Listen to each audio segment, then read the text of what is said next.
Orang Yahudi ini ketika melewati Nabi, kedengarannya seperti memberi salam, tapi mereka memplesetkan salam. Salam itu kan assalamu alaika, ya, assalamu alaika, seperti dalam tasyahud kita, assalamu alaika ayyuhan nabiyyu wa rahmatullahi wa barakatuh. Maka orang Yahudi ini ketika melewati Nabi, dia bilang assalamu alaika, assalamu alaika. Jadi pelesetannya itu assalamu alaika adalah assalamu alaika. Apa itu assalamu alaika? Celaka bagimu. Coba bayangkan. Apakah Nabi tidak mendengarkan itu? Nabi juga dengar.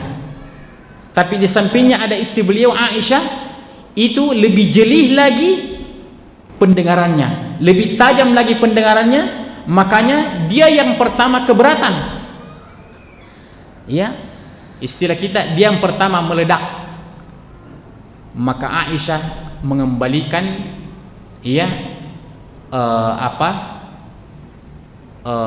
doa celaka itu kepada Nabi sallallahu alaihi wasallam dengan mengatakan assalamu alayka wa la'natullahi alayka. Itu kira-kira mirip-mirip dengan perasaan kita itu Aisyah. Kalau ada orang yang begitukan kita, kau kasih saya 1, kembalikan 5.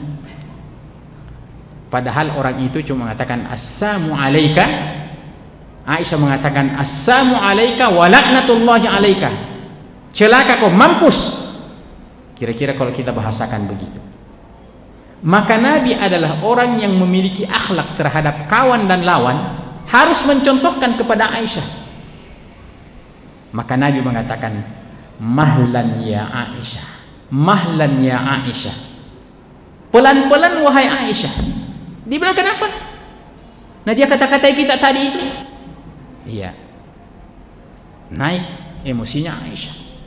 Iya.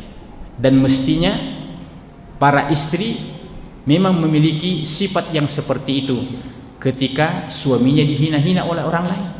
Yang tinggal diam, Bu, ketika suami tak dihina-hina.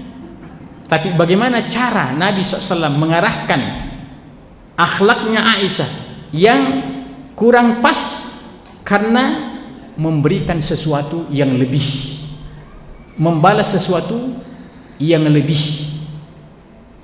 Maka beliau mengatakan mahlan ya Aisyah, pelan-pelan wahai Aisyah. Aisyah mengatakan apakah Nabi tidak mendengarkan tadi itu? Nabi mengatakan saya dengar dan saya sudah balas. Saya sudah balas. Bagaimana Nabi mencontohkan membalas? Orang itu mengatakan assalamu alayka, Nabi mengatakan wa alayka, kau juga. Kira-kira kalau kita itu, Pak, belum berhenti sakit hati tak kalau cuma mengatakan wa alayka. Dia mulai. Tapi Nabi ini mencontohkan akhlak bagaimana andaikan pun membalas, maka balaslah dengan balasan yang tetap di dalamnya ada akhlak. Subhanallah. Maka saya pernah mendengarkan seorang ustadz ketika membahas tentang masalah ini, bagaimana contohnya dalam muamalah kita, keseharian kita. Kita harus berusaha untuk mengimplementasikan daripada sunnah itu dalam kehidupan kita yang langsung bisa kita praktekkan. Umpamanya ada orang yang bertengkar.